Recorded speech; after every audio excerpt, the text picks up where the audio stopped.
ছোটবেলায় দাদি নানিদের কাছে আমরা সকলেই ভূতের নানা গল্প শুনে বড় হয়েছি। সেই থেকে ভূত বা ভুতুড়ে বাড়ি সম্পর্কে শুনেছি হাজারো গল্প।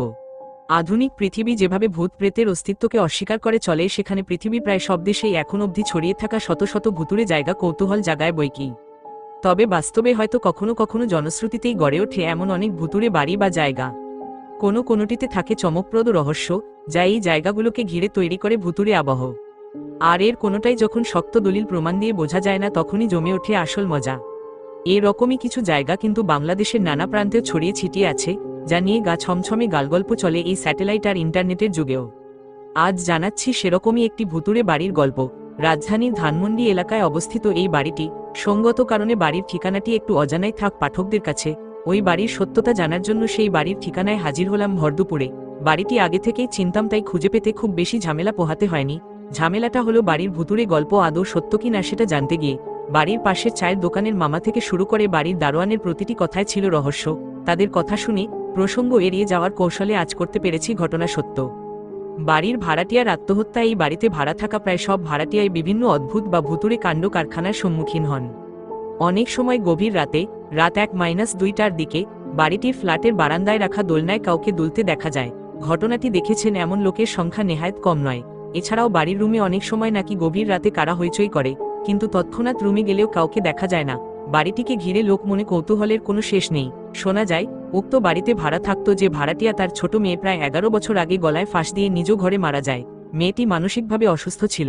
এই আত্মহত্যার পর থেকেই এমন অদ্ভুতুড়ে কার্যকলাপ শুরু হয়। অমাবস্যায় কালো কুকুর। প্রতি অমাবস্যায় রাত 12টা থেকে 3টা পর্যন্ত একদল কুকুর দল বেঁধে বাসার সামনের রাস্তায় চক্কর দেয়। অনেকেই সেই কুকুরের দলকে দেখতে পেয়েছেন।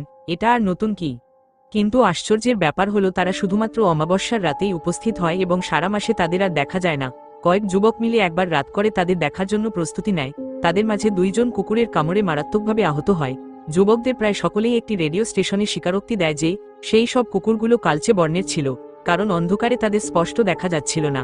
তারা একটি ছন্দ মিলিয়ে এক লাইনে হাঁটছিল এবং তাদের প্রত্যেকের চোখ থেকেই এক প্রকার নীলচে আভা বের হচ্ছিল। ঘরময় হাটে হলুদ কাপড়ে কেউ মাঝরাতে কোনো এক রুমের সামনে দিয়ে নাকি রাত 12টার পর একজন বউকে হেঁটে যেতে দেখা যেত, যার পরনে থাকে লালপাড় দেওয়া একটি হলুদ শাড়ি। সে কোথা থেকে আসে এবং কোথায় যায় তা আজ পর্যন্ত কোনো ভাড়াটিয়াই শনাক্ত করতে পারেনি। অনেক ভাড়াটিয়াই নাকি বউটিকে দেখেছে। মেঝেতে জমে রক্তলাল পানি। বেশ অবাক হয়েছি শুনে যে ওই ফ্ল্যাটের ফ্লোরে পানি জমতো।